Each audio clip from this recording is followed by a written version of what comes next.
Hello and welcome back. Let's go. Let's head right into it. Ah, yes, the Senora d'Este.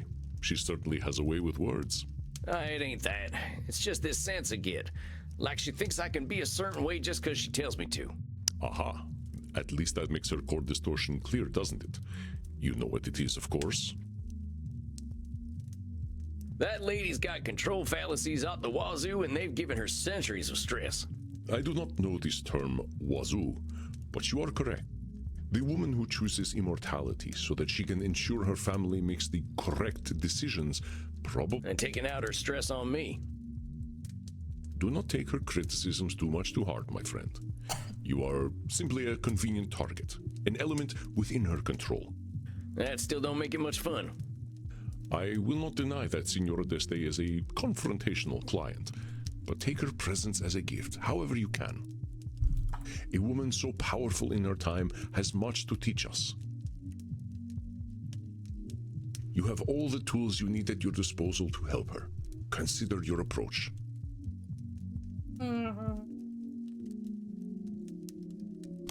I think this will help us.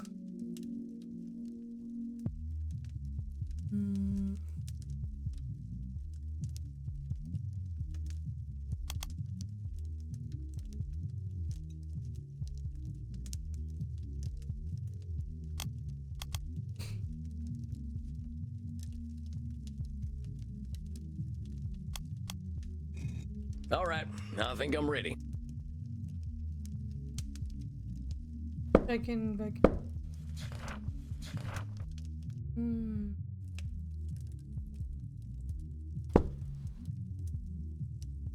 I will leave you to meditate then. Be well, Samuel, and let this 3,000-year-old tell you, you are a fantastic therapist. 3,000? Boy! Oh gosh, you're gonna make me blush. Get on out of here, boss. I can handle this.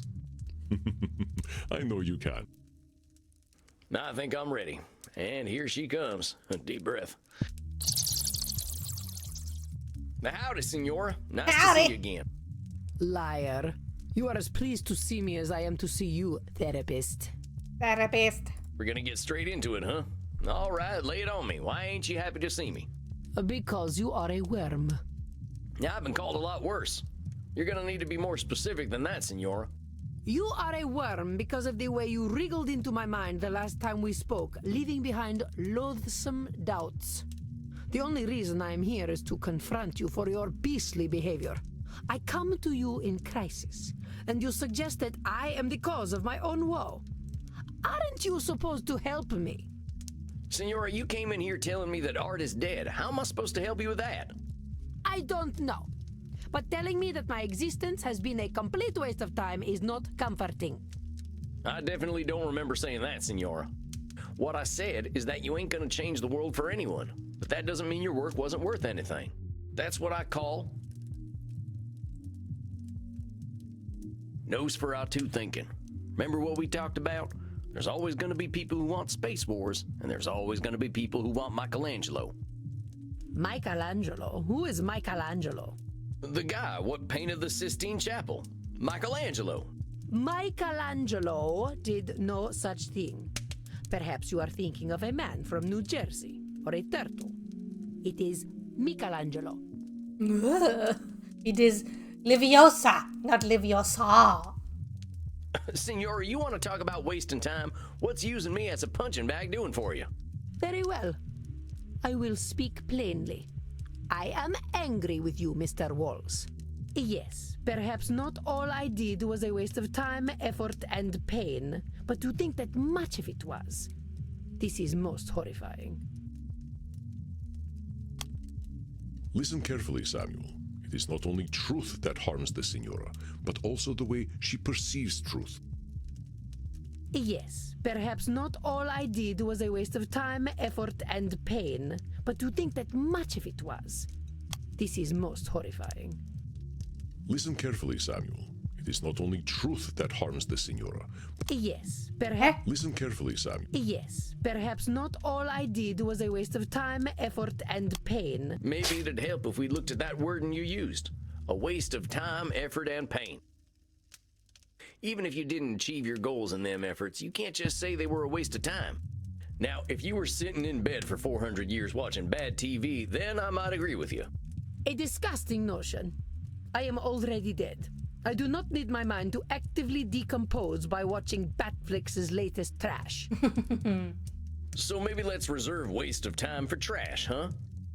I can see why it'd be upsetting to see something you put a lot of effort into not work out. It is more than upsetting. It is devastating. I did not just fail to bring the understanding of true beauty into the world, I failed to bring it to my own familia. I watched them die, Mr. Walls. It was not the physical death that caused me the greatest pain, but the spiritual death. They had no care for the Gonzaga name nor the Deste name. Despite my sacrifice and all my efforts, they pissed away my legacy. Oh boy, sounds like there's a lot to unpack here. It is a dark and painful story, Mr. Walls. A story where my greatest joy turns to ash, and I was powerless to stop it. When last we met, did I tell you about my son? No, I don't think so. Federico. Ah, my dear Federico, my little clown, my delicate artist, my beautiful boy. I suffered for him, Mr. Walls. I put up with my husband, Frankie, and all his brutishness, all his licentiousness. All for Federico. I raised him to be intelligent and clever, to understand the gentle arts and philosophy. I raised him to be a Deste.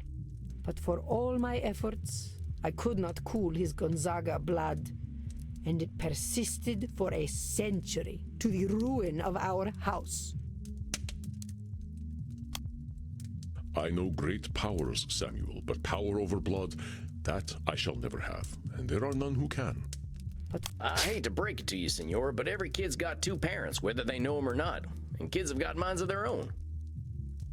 I refuse to believe that we are trapped by our blood. What was my destiny as a girl? Men of my time said it was to be servile and docile, a political pawn. What saved me from that fate? Knowledge, study, an appreciation of art, music, history, and literature. In the same way, I should have been able to save my son. Short statement. But my failure did not end with my darling Federico. I was only 153 when the once great Gonzaga house surrendered all its honor to the hated Spanish. I stood by, useless as a statue, as the Gonzaga name burned in the war of the Mantuan succession.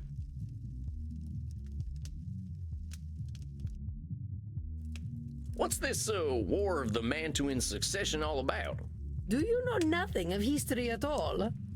Oh, very well.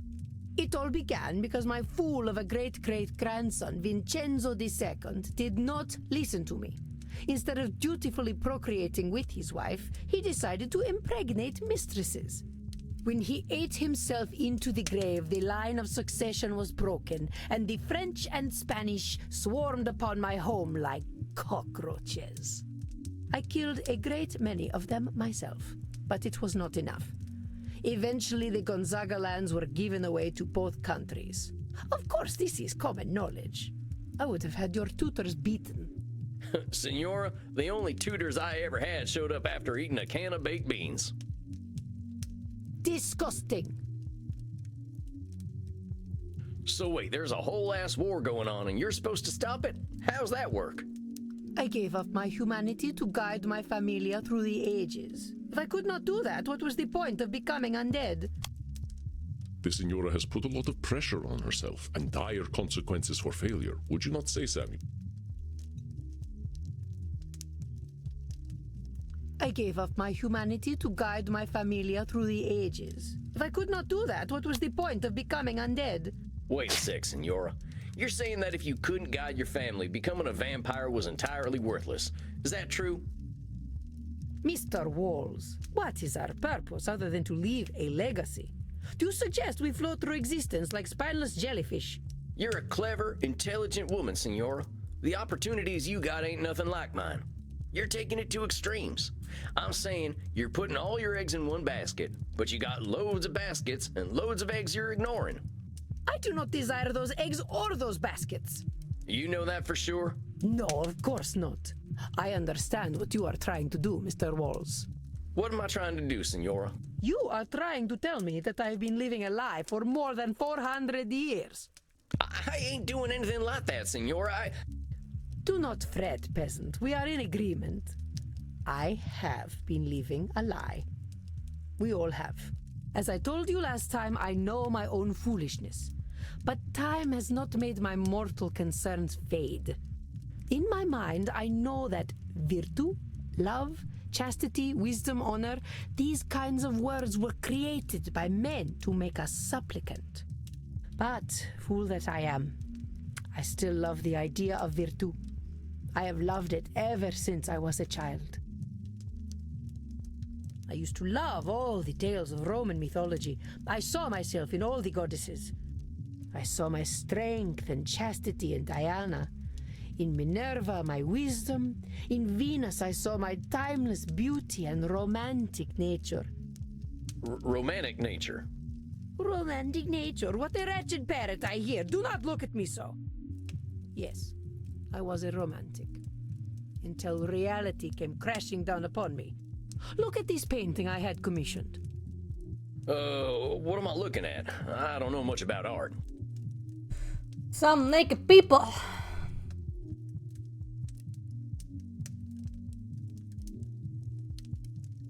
The figures standing upon the arch are Venus and Mars. Mars is portrayed by my idiot husband, Frankie. Beside him, I stand as Venus. I'm not sure where I'm supposed to be looking. You may appreciate my beauty, peasant, but do not let your eyes linger upon my once supple body over long. This is art, not pornography. But look closer and you will see that even this art is a lie. This is the dream of a foolish girl. To be enjoined in pure romantic love with a handsome warrior.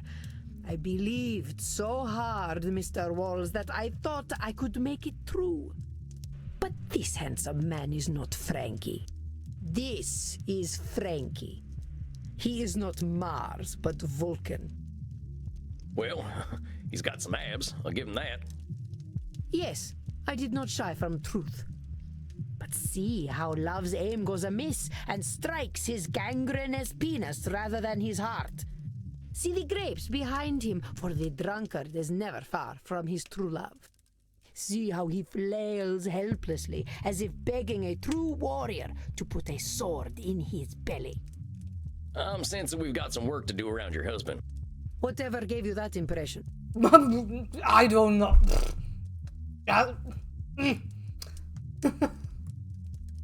The man was created solely to crush my view of the world and my place in it. Naturally, I might have some issues around him. I now believe that Frankie was the truest man I ever met. That is what broke my heart. I maintained the illusion that he was my Mars because that is what I needed. I was not ready to face the truth. Oh, but I knew. Even as a 15-year-old girl, I knew. But I could not accept that I was married to the legendary penetrator of Mantua. Is it any wonder that I prefer the lie of virtue? Is it any wonder that I still prefer to believe it? The problem is men. You are all weak animals who would give up your dignity for an evening in the company of Lucrezia Borgia. Hold your horses there, Senora. I don't even know who the heck Lucretia Borgia is. She is the inventor of twerking. All men flock to her, as I'm sure you would. They say she was blonde, but she looked like a redhead to me. You know what they say about redheads. Kissed by Lucifer. Dang, Senora. Your overgeneralizations are building up and making you see whole groups of folks as awful. Now, I know you got your reasons for feeling the way that you do, real personal ones. But recognize where your experience is making you narrow your thinking. I mean, Senora, I'll be straight with you, as you're a tough lady.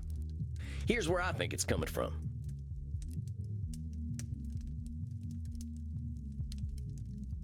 You're comparing people to gods, including yourself, and everyone's failing that test. Frankie weren't never gonna be Mars. You weren't never gonna be Venus. You weren't born out of no shell. And you will never be anything but a peasant. Heck, Senora, I'll be as surprised as anyone if I get invited to a high society dinner. I can tell I'm hitting a sore spot, but maybe that means that's what we've got to focus on. Oh. She's speechless. Oh my. That I live through this day. That she is Isabella d'Este is speechless. I do not like you, Sam Walls. But you are correct. I betray my own purity of spirit with my anger. But I say, why should we not aim to be like the gods? Humanity is not worth preserving when we are such petty creatures. Humanity ain't worth preserving if we ain't like the gods. Come on, Senora, even the gods weren't perfect. You're ignoring the good about being human and giving the gods a mighty big pass on their flaws too. I suppose Jupiter was a bit of a fixer-upper. You should hear what he did as a swan. No, I think I'd rather not. Senora, humanity is all we got. Even if we're immortal, every word we're speaking is a result of our humanity. Yeah, we make a lot of mistakes, and some of us sound like peasants, but all that messiness is worth something. It makes us who we are. Senora, I don't think you're a goddess. I think you're way more interesting and impressive, because you're real. Well, you have great wisdom for a peasant, Sam. And your kerchief is a fetching shade of red that matches your eyes. Well, thanks, Senora. Let's focus on you, though. What happens if you're not that perfect goddess? I suppose I have always felt that if I could not live to my ideals, I would be left with nothing. I would be discarded like Frankie's mistresses and die of some sex disease. Senora, I don't think there's any universe where you're discarded. A woman of your strength and intelligence ain't ever gonna be forgotten. Maybe things didn't turn out the way you hoped, but you made do with what you had pretty damn well. No matter what, you're holding a pretty nice set of cards. Just because you don't have a straight flush doesn't mean your life was worth nothing. Please, Mr. Walls, do not say toilet words in front of a lady. But I understand your meaning. You are correct, I think. It is hard to imagine my falling so far. Oh, Mr. Walls, I know you speak the truth. I wielded great strength in an age where women were not respected. But I alone feel the weight of my family's collapse, so I feel responsible for it. Does Senora d'Este's feeling of responsibility for her family, does Senora d'Este's feeling of responsibility for her family make them her responsibility, Samuel? But I know it's a lot to bear, Senora, but that weight you're carrying doesn't mean you're the one destined to carry the weight. You get what I'm saying? This sounds like some of that excellent peasant wisdom of yours. Please explain. What I'm saying is that feeling you've got doesn't create truth. You feel that you have ultimate responsibility for your family, but that feeling doesn't make it so. Yes, I see. No one gave me this responsibility other than myself. That's exactly it, Senora. But I was the only person capable of preserving my family, Sam. That is what makes my failure so poignant. Senora, what if you weren't the only person capable of preserving your family? What if no one person was? I don't know. I never considered such a thing. Well, try to consider it now. What if you accepted that whatever was going to happen to your family was going to happen? You sound like a Calvinist. Never mind with the labeling for now. How would you feel if you knew nobody can control what happened to the Gonzaga house? I think I would feel relieved. Senora, whatever happened to your family, fault never belonged to you. You were the one who named yourself responsible. No one else did. Look at who you are. And I think you can be damned impressed at who that lady is. Damn you. Too late, Senora. Look, let's wrap up tonight, huh? I think you did great. You probably got some stuff to think about.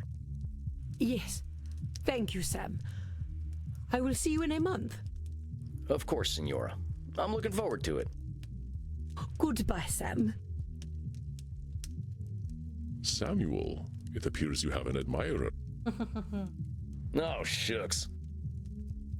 I think Isabella d'Este has liked fewer than 5 people in her hundreds of years of existence, and you are one of them. Remember, though, that romantic entanglements between a therapist and client are absolutely forbidden, in case you are tempted.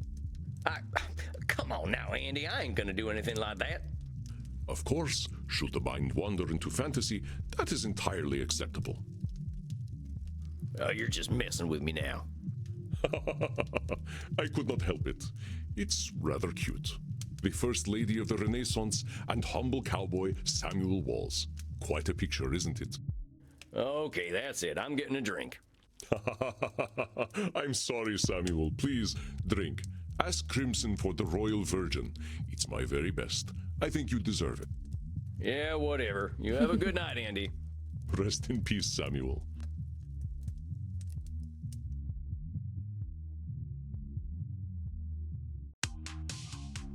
Yeah! And I thought I had family problems. Let's see. We really got into Senora's family issues today, and there's lots of them. She's hoping mad that they didn't meet her standards. Isabella died so she could control her family. It didn't work. Her husband and son were both major disappointments to her, especially her son. She really hates the Spanish. Might be a little obsessed with her late husband's failings as a man. The Senora's still holding a lot of anger, I think. This is just the tip of the iceberg, though next time I'll see if I can't push it a bit more. Let's see about Edmund Keen. That we tame him like a horse. I'll need me a Crimson special after that one. Howdy, Crimson. Think you could fashion me up one of them blood cocktails?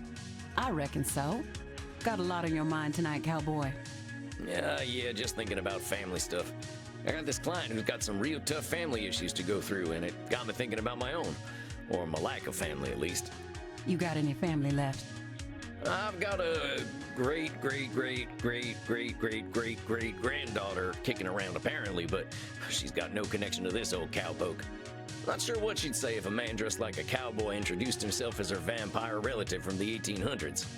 I see your point. Sounds like you don't have many family problems then. I reckon so. Family means a lot to my client, though. I hope my perspective's still useful. How do you think she's handling her therapy so far? I think she's doing pretty well, honestly. She spent a long time judging herself by her family's achievements, but I think she's starting to recognize the fruitlessness in that. Seems like you don't need her family to be able to give her some hope.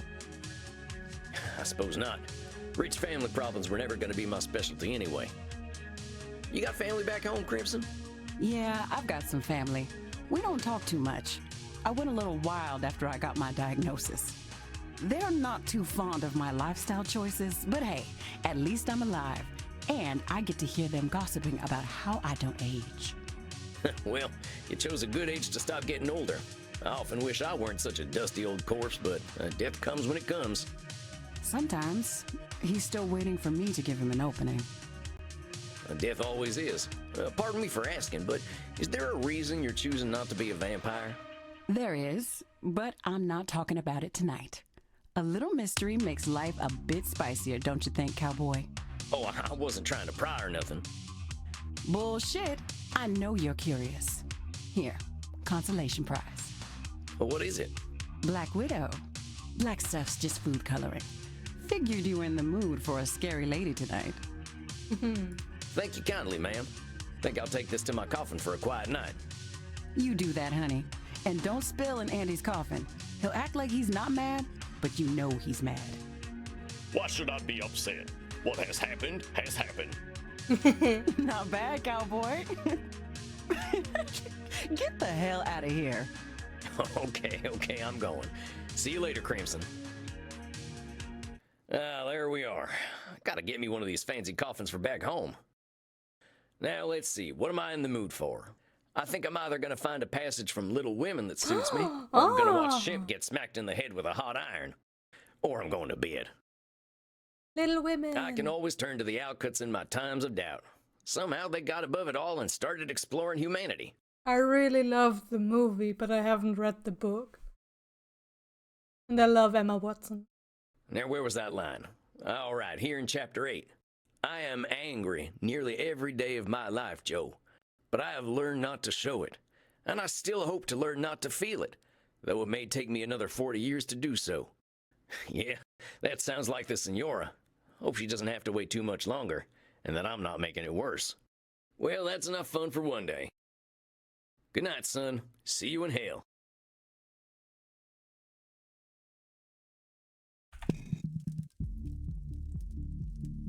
Samuel, greetings.